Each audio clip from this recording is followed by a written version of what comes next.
Muchas gracias, Ana. Como siempre, interesantísimas tus aportaciones. Ya le damos la palabra a Carlos Villagrasa, la Convención de los Derechos del Niño, una declaración de derechos humanos. Cuando quieras. Muchas gracias. Bueno, buenas tardes. Siento frustrar un poco las expectativas porque Ana decía que esperaba mi intervención, pero yo voy a ser bastante breve porque, sobre todo pensando que este auditorio no necesita de mucha sensibilización, sino que vale la pena que le dediquemos tiempo también a la reflexión compartida, al debate, porque he visto que es muy rico en la anterior sesión. Pero, ante todo, quiero felicitar esta iniciativa de la Asociación Parlamentaria por la Defensa de los Animales, agradecer también esta oportunidad de poder compartir con todos ustedes inquietudes, en definitiva, y que vienen en torno a esa doble presidencia que ocupo de dos asociaciones que podría parecer tan diversas, pero que no lo son. Por un lado, la Asociación Internacional para la Defensa de los Derechos de la Infancia y la Adolescencia y, por otro lado, la Asociación Interuniversitaria de Defensa de los Animales. En el primer caso, en esta Asociación Internacional para la Defensa de los Derechos de la Infancia y la Adolescencia, pues nos encargamos, desde el Comité Internacional que presido, de organizar los Congresos Mundiales por los Derechos de la Infancia y la Adolescencia. Esos Congresos Mundiales parten desde el año 2003, por tanto, llevamos ya 11 años de recorrido, y este año será el 6º Congreso Mundial entre los días 12 a 14 de noviembre, una semana antes del Día Internacional de los Derechos de la Infancia, que, como saben, es el día 20 de noviembre, y será en Puebla, en el estado de Puebla, en México, un lugar especialmente significativo y donde queríamos, desde el Comité Internacional, dar en este 6º Congreso Mundial un paso más en torno a los derechos de la infancia. Tenemos una gran suerte, un lujo para este movimiento de congresos mundiales en los que contamos siempre con la participación directa de niños, niñas y adolescentes, que representan a su vez a otros niños, niñas y adolescentes. Y en cada congreso mundial hay una declaración final. Yo les leeré un par de declaraciones finales para que vean la preocupación que ellos tienen por estos temas. Pero este año es especialmente significativo, por un lado, porque sin duda cumplimos el 25 aniversario de la Convención de los Derechos del Niño. El 20 de noviembre de 1989 se aprobó por la Asamblea General de Naciones Unidas y solo 3 países en el mundo no lo han ratificado. Somalia, por su debilidad institucional, aunque ha anunciado que lo va a ratificar. Sudán del Sur, estado de nueva creación que está en ello, pero también tiene dificultades estructurales, y Estados Unidos, donde, curiosamente, ha ratificado protocolos facultativos, 2 de los 3 que se han aprobado, pero no la Convención.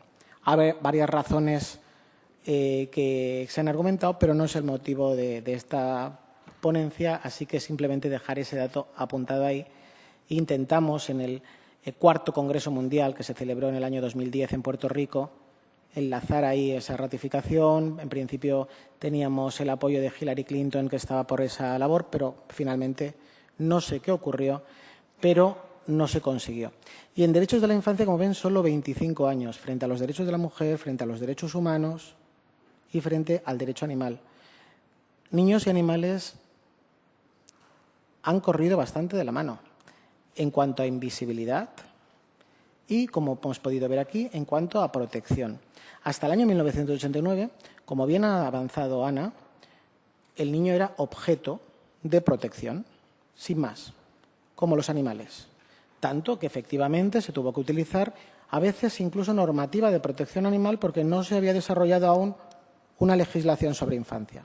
Además, estamos en un momento clave actualmente porque el Gobierno del Estado español está ahora en fase de reforma, o una intención de reformar toda la legislación de infancia, y en esa legislación de infancia, a través de 2 leyes, una ley orgánica y una ley ordinaria, estaría muy bien que introdujese alguna norma específica, teniendo en cuenta esta tendencia internacional que apunta Ana, que se ha desarrollado por el Comité de los Derechos del Niño.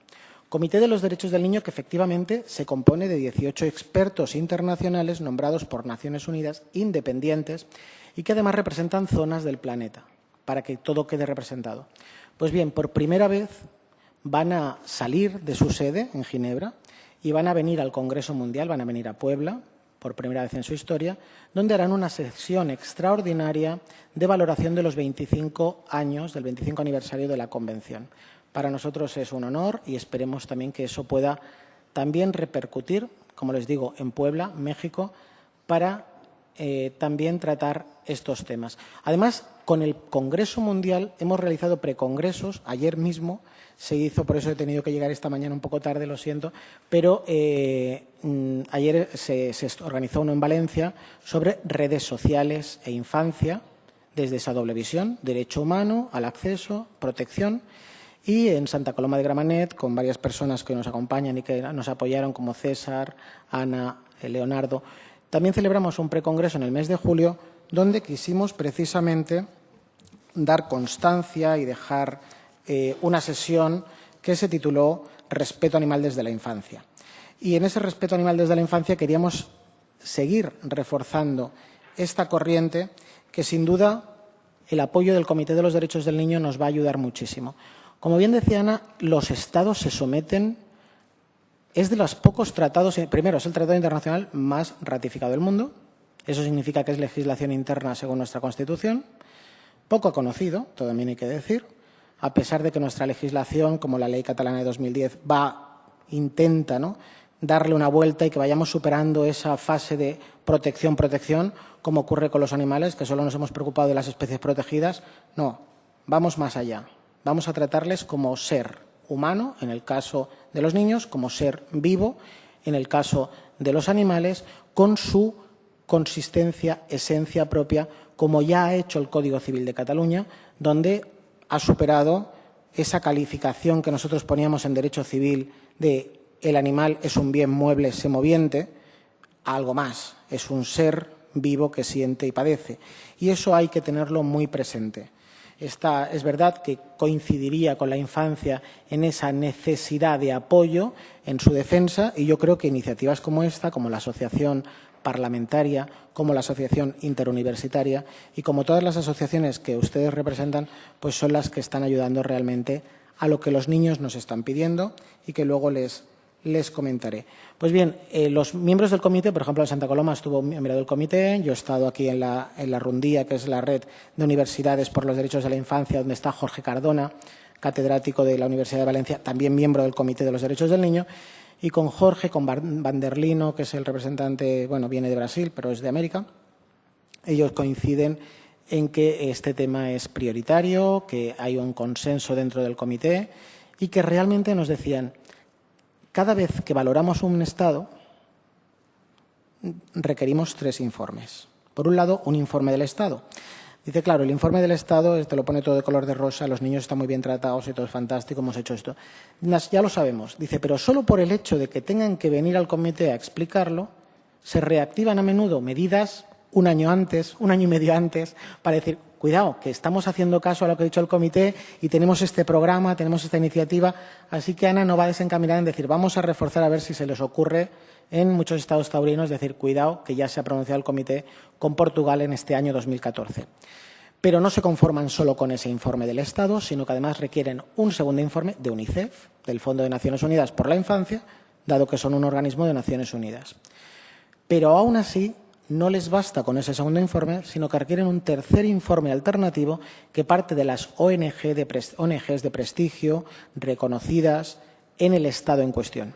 Y aquí es donde entra la Fundación Franz Weber, que efectivamente ha apoyado esta iniciativa, ha participado, ha reforzado una decisión que desde esta posición adultocéntrica y a veces cultural es difícil que la lleguemos a asimilar si no realizamos primero una labor de deconstrucción de esquemas previos, ¿no?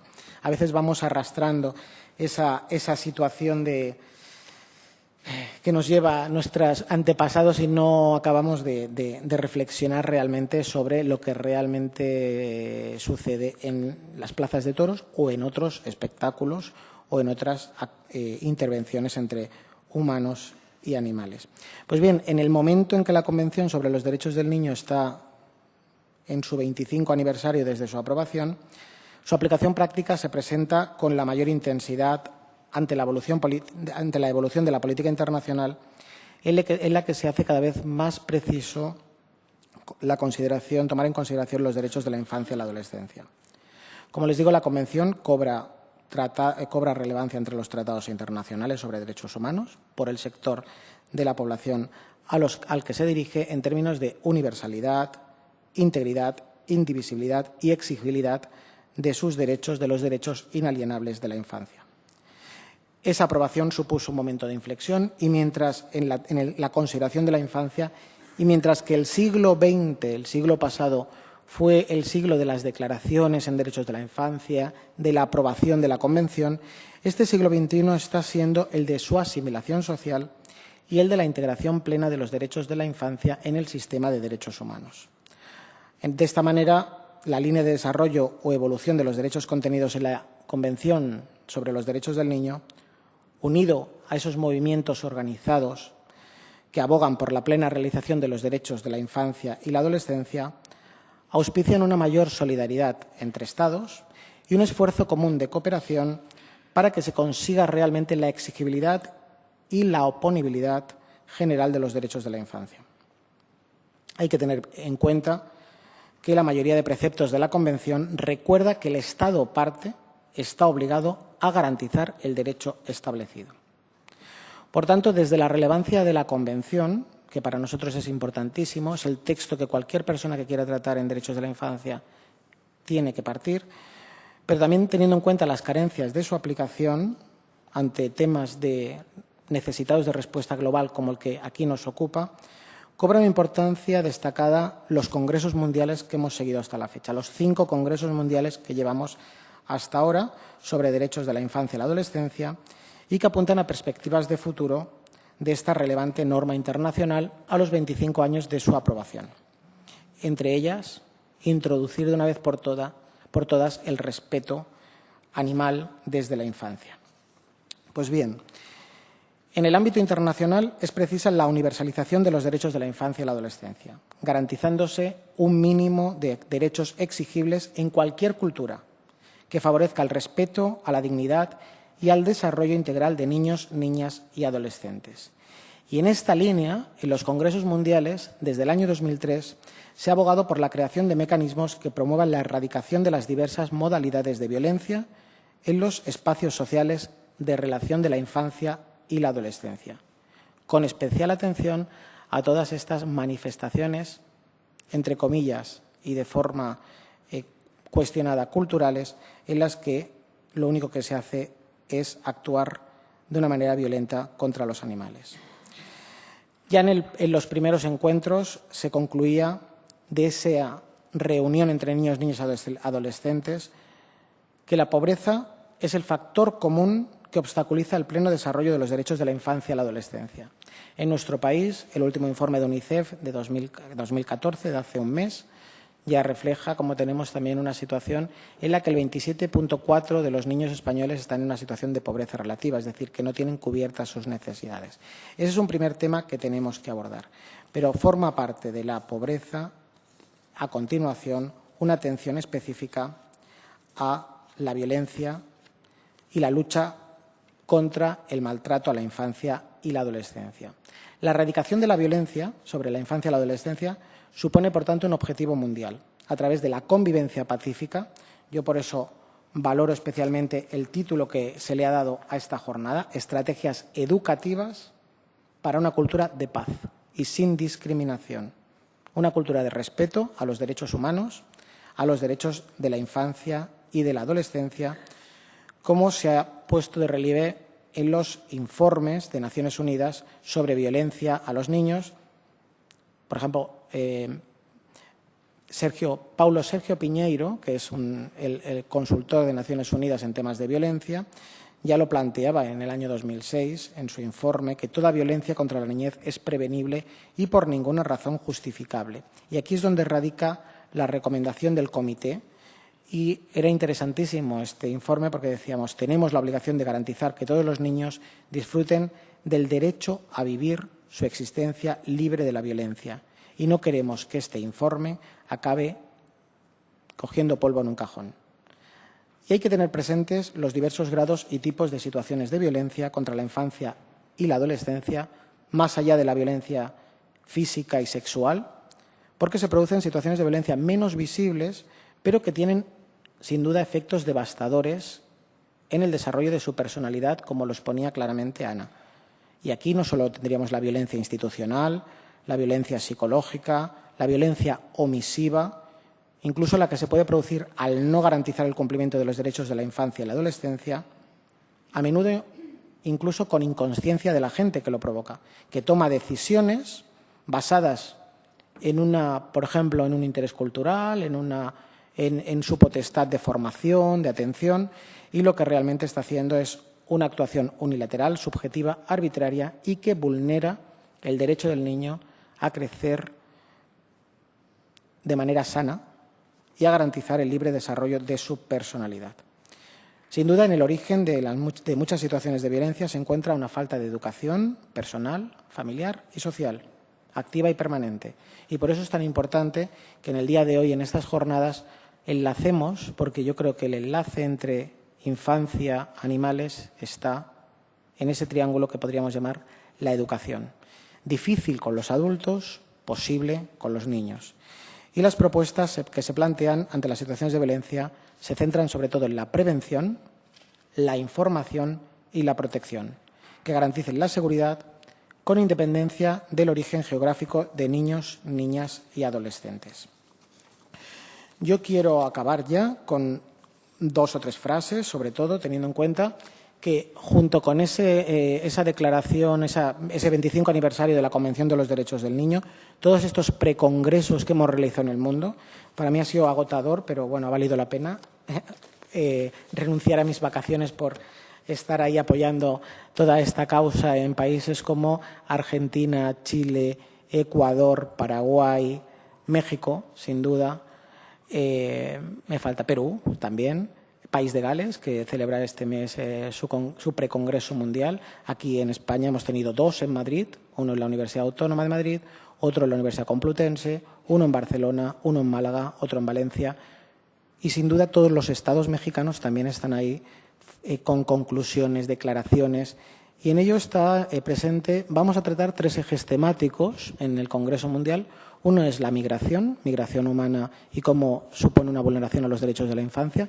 México está en un lugar estratégico en América. Como saben, muchos niños pierden la vida en ese camino a Estados Unidos, sobre todo ciudadanos de Centroamérica, pero España no se queda atrás por nuestra también situación geográfica estratégica entre África y Europa, donde tenemos mucho que comparar, que decir y que valorar. Y 2 temas más, el de redes sociales e Internet. En el año 2003 nos preocupamos muchísimo, yo recuerdo, por las franjas de horario infantil en televisión. Con la Fundación Franz Weber también hemos tenido iniciativas con Televisión Española bastante frustrantes en el tema de las corridas de toros en horario infantil. Actualmente lo que más nos preocupa es que la pantalla donde pasan más horas los niños no es la televisión. Les preocupa poquísimo, es el celular, el móvil, como decimos nosotros, o el ordenador. Internet se convierte ahora en esa aldea global donde van a recibir información y lo importante es fomentar en ellos que ese derecho, no podemos poner puertas al campo, tiene que hacerse de manera crítica, reflexiva, con información, con responsabilidad, con formación. Es un tema muy interesante y aquí también tenemos mucho que introducir. Y el otro tema ya es fundamental, que es la violencia, ¿no? Cada día tenemos más evidencia sobre el impacto negativo de la violencia contra niños, niñas y adolescentes y, sin embargo, los Estados enfrentan diversos desafíos para adoptar medidas que logren una protección integral, por lo que va a ser uno de los temas fundamentales. No hemos conseguido desde el año 2003 erradicar los efectos devastadores que tiene la violencia y que impiden esa cultura de paz, esa sociedad democrática. Por tanto, hay que empezar a fomentar la mediación en las escuelas entre iguales, la represión de la violencia a través de la colaboración de todos, de una labor, yo creo que conjunta. Y ya solo me queda decirles, por ejemplo, la última declaración, que fue la Declaración de San Juan, Argentina. Los niños, la elaboraron ellos, por tanto escribieron lo que quisieron, y se llama Declaración de San Juan, 1000 voces de niños, niñas y adolescentes, que en Argentina nos dijeron lo siguiente, y les voy a resumir solo el punto que más nos afecta o que nos influye en este momento. Nos dicen, nosotras y nosotros estamos aquí en representación de los que no pudieron llegar y hablamos por los que se quedaron atrás. Queremos hacernos valer. Nosotros somos el cambio y eso no nos lo puede quitar nadie. Del presente depende el futuro.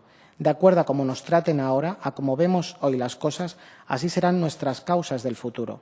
Queremos ser escuchados aunque seamos chicos, no ser subestimados por los adultos.